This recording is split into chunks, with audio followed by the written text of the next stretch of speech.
Welcome to Weaving Happiness Through Grief, where we navigate the delicate balance between love, loss, and the resilient heart. I'm Stephanie, an author and storyteller who found joy and healing after the unimaginable heartbreak of losing a once-in-a-lifetime love. This podcast dives into the raw truth of grief, the beauty of cherished memories, and the hope of new beginnings. Through my journey, rediscovering happiness and opening my heart again, I've learned that grief and joy can coexist, and love can find us when we least expect it. Join me as we honor the past, embrace the present, and step boldly into the future with courage and vulnerability. Let's celebrate the resilience of the human spirit and the beauty of living fully, even after a loss. Welcome back. When we left Loma Linda University, we felt lost. We felt that there was nothing we could do. He was dying. We had months to live, and we had just started our lives together. We barely spoke. I don't think we even spoke one word to one another. We carried each other essentially to the car,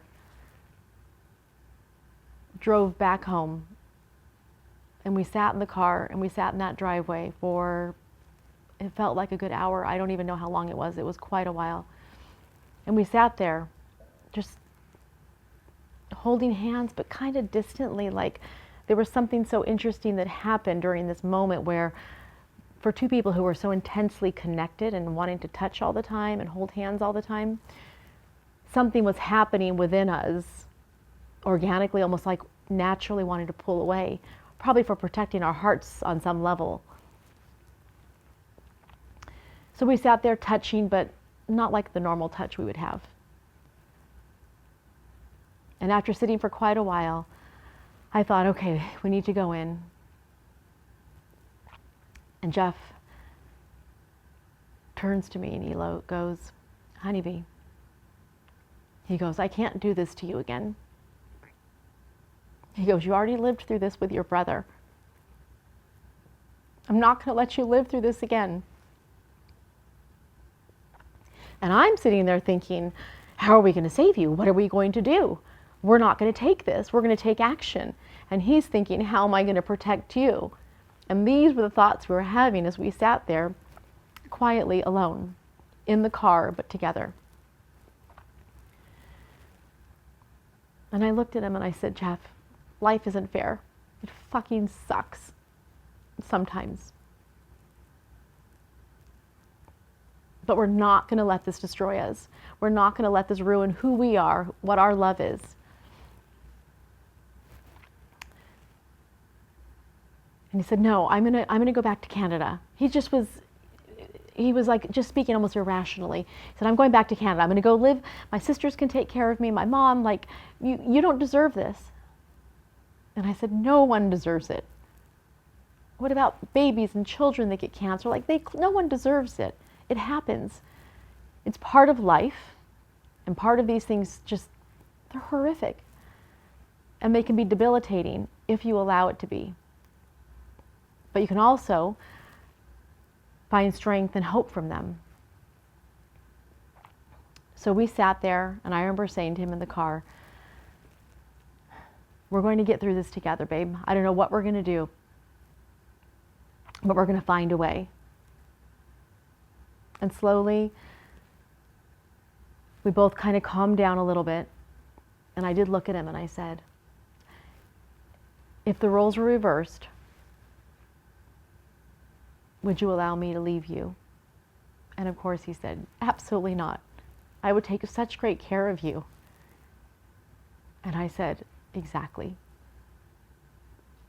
So we both knew that we were just trying to protect one another.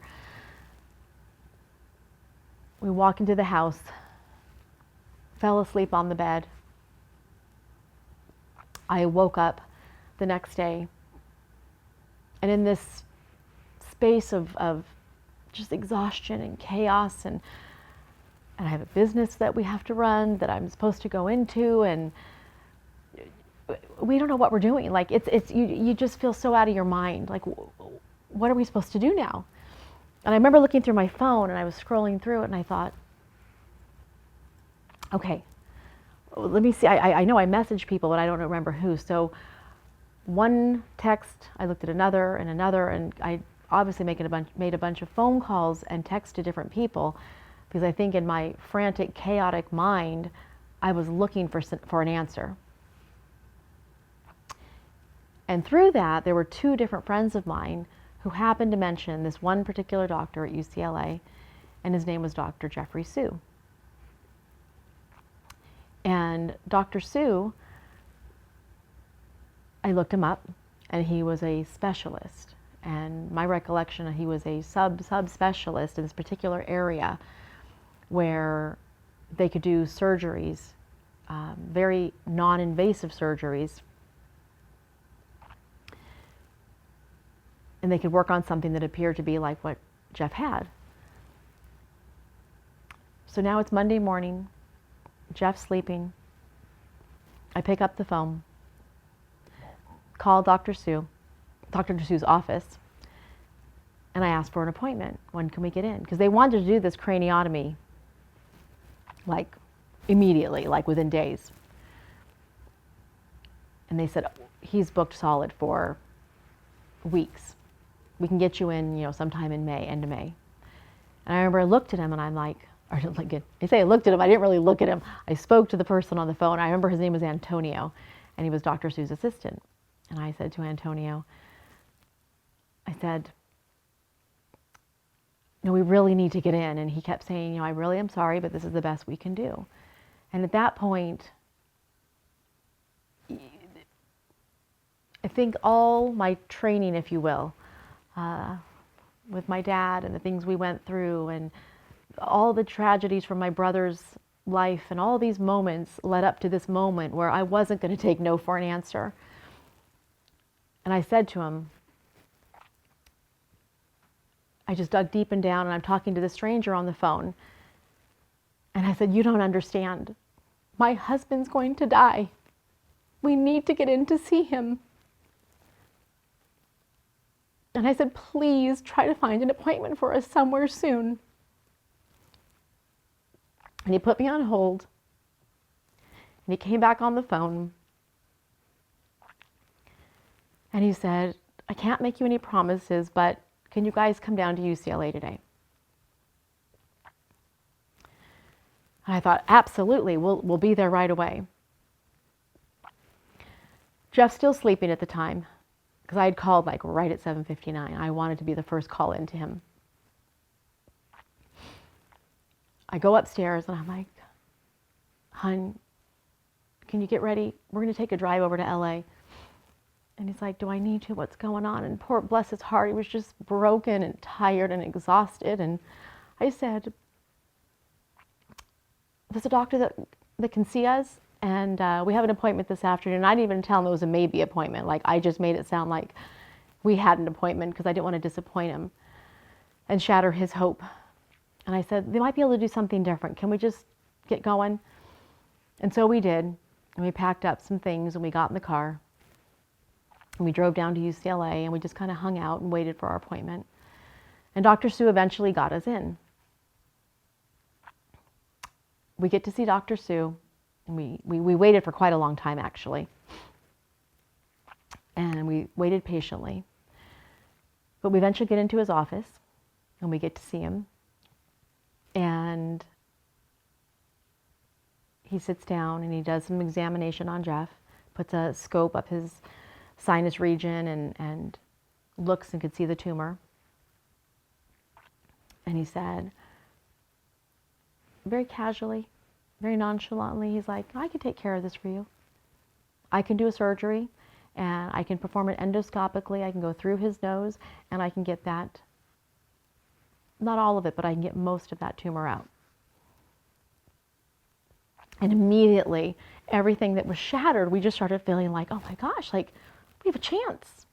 We've got a chance at life again. Like we just literally felt like everything just switched on a dime. We've met this doctor that's going to bring us hope.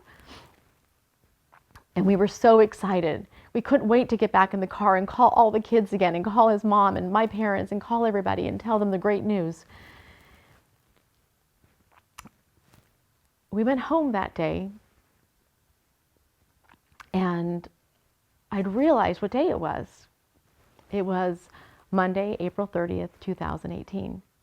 And it was the anniversary of my brother's passing. He passed on April 30th.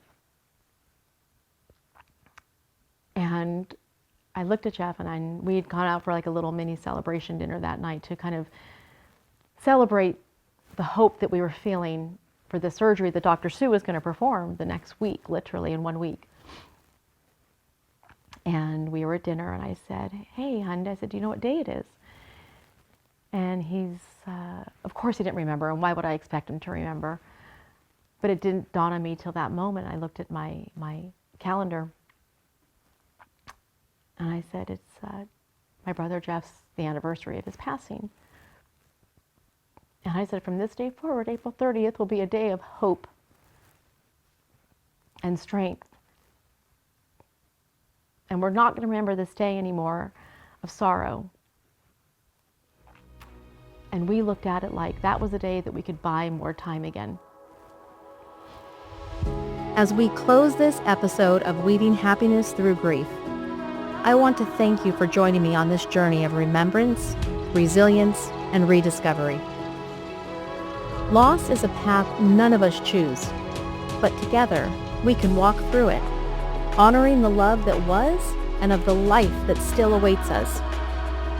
If today's story touched a part of your own journey, know that you're not alone. Grief, though profound, doesn't close us off from joy. It teaches us how to hold space for both love and loss.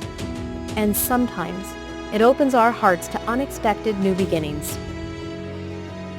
Join me next time as we continue to explore healing, acceptance, and the beautiful bittersweet moments that remind us life can still be filled with happiness. And remember, while we honor the love that has shaped us, we open ourselves to the hope that the future holds. Please head over to the show notes to find out more of the ways I offer guidance on the topics I discuss in the podcast, or visit thestephanieduran.com. Until next time, take gentle steps forward, hold your memories close, and know that joy and love in all its forms continues on.